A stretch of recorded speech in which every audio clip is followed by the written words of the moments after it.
The process that we've used or applied over the past 15 years has turned out to be a very successful method of looking at what happens at the point of sale.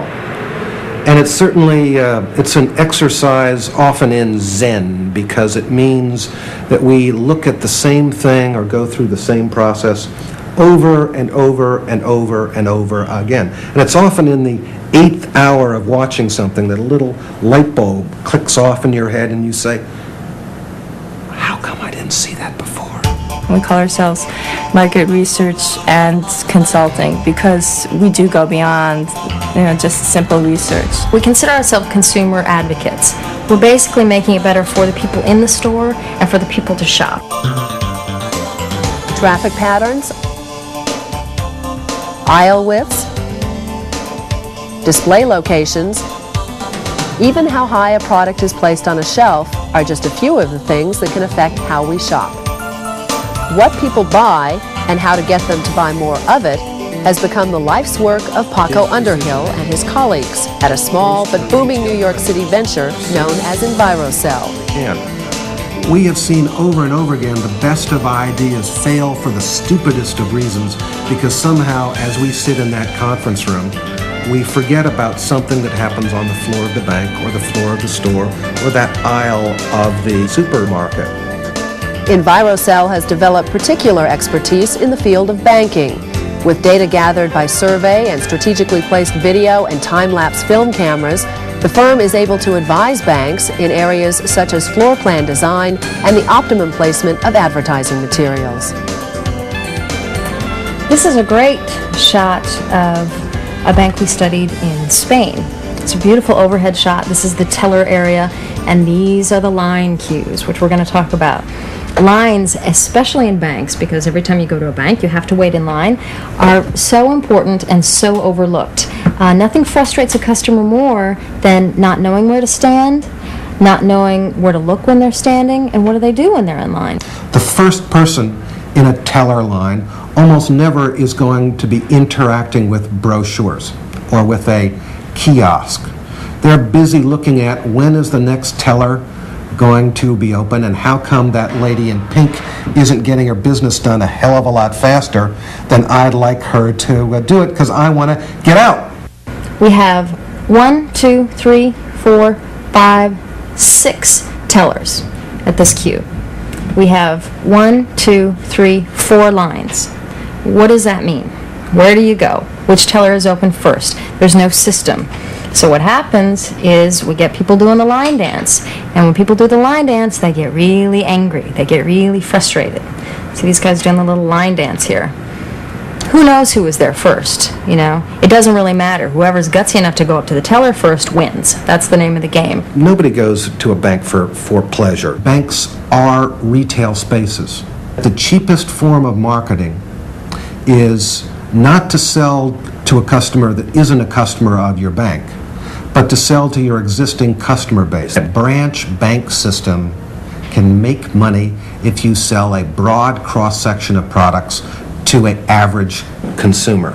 The people who make the decisions, especially in banks, sit the furthest away from the customers. They don't know what's happening with the customers. They know the numbers. They know that something's not selling or something is selling, and we're telling them why. We're showing them, We're showing them what's happening in the store and why it's happening. And if you change that, you'll make your customers happy and you'll increase sales. In today's highly competitive retail environment, store managers have had to become much more sensitive to the demands of the consumer.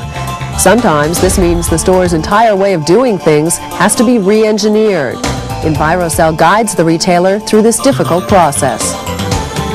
As you're walking in the store, you see the greeter, you see a desk full of people at an information desk, you see 2 kiosks. What do you look at? Where do you go? You don't know. This is overload. You need 1, maybe 2 things. The greeter is fine. If he's going to hand you a store circular, that's enough. Let that person get in. Let them absorb what's going on.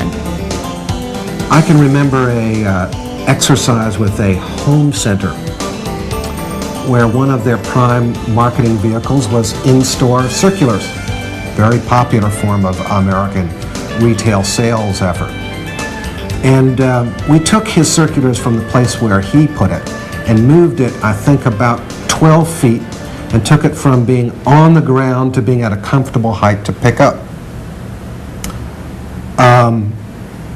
I thought we were doing him a favor. He got incredibly angry at us because we went through a week's worth of circulars in 2 days. His answer to me was, "Where am I going to get more circulars? They only give me so much." So what you need is a good 20 meters when you walk in the store to absorb everything, to figure out what you need, what you want, and then your head is clear, and then you're ready for merchandising, then you're ready for a message, or then you're ready to receive information. That point is about right here, 20 meters into the store. And what do they sell right there? Kids' dirt bikes. They're selling these items like they're an impulse item, like it's something everybody wants and everybody needs, and you're just going to remember that you need it. America's fast-moving music industry always tries to be one step ahead. In an exhaustive study, envirosel was able to show music retailers how to keep pace. So the music industry hired us to look into retail stores and get a better understanding of how people are shopping in them now.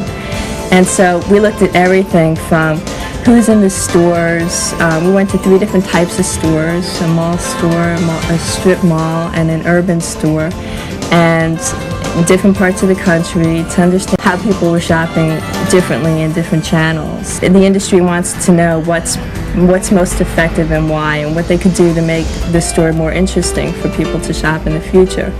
At this listening post, this guy puts the headphones on, and there's nothing for him to look at. There's nothing for him here except for the CD that he's listening to and the other one that's being demoed. So luckily, they have a nice long cord on the headphones, so he walks over to another kiosk and picks up some other CD, which is great for the store. But for that particular CD, you want him to know about that artist, about the price of the CD, where is it on the charts, who else is listening to this, and all that could be done with a nice, simple little signage.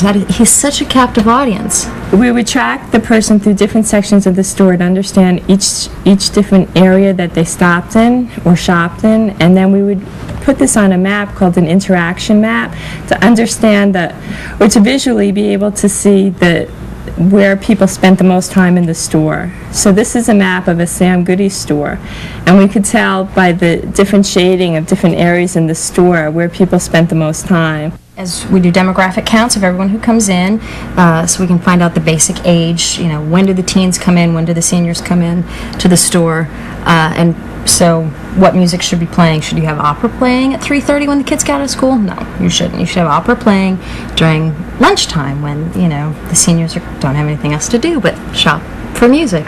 We found that listening to or sampling music in the store was very effective. About half the people who shop for music actually purchase music, and it means that people are going to the store to see what's new, but not necessarily to buy something. Often there's a difference between what people say they do and what people actually do. And it's certainly not that people are lying, but that we are often not conscious of what many of our actions are. That we ask people, how long did we spend in a store? Almost universally, we say longer than we actually did.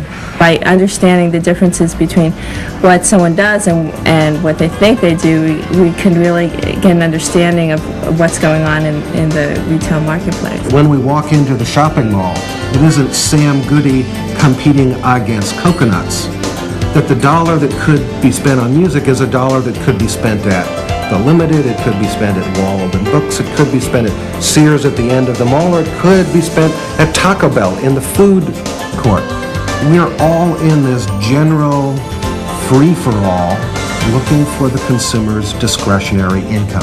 We can make, a minor adjustment, lighting or moving a sign or moving a fixture, and they'll try it, they'll implement it, and a year later I'll walk into a mall and I'll see something that I suggested, from watching hours and hours of videotape. I'll see it right there. I'll see that someone finally moved that kiosk 20 feet into the store. So now it's being sold, now that, the product is getting pushed. And they change the words on a sign, and finally, and we get so excited about, changes that we want to make. And when it's implemented and when it helps everybody, that's the proof. That's when it feels really good. It's a fun job.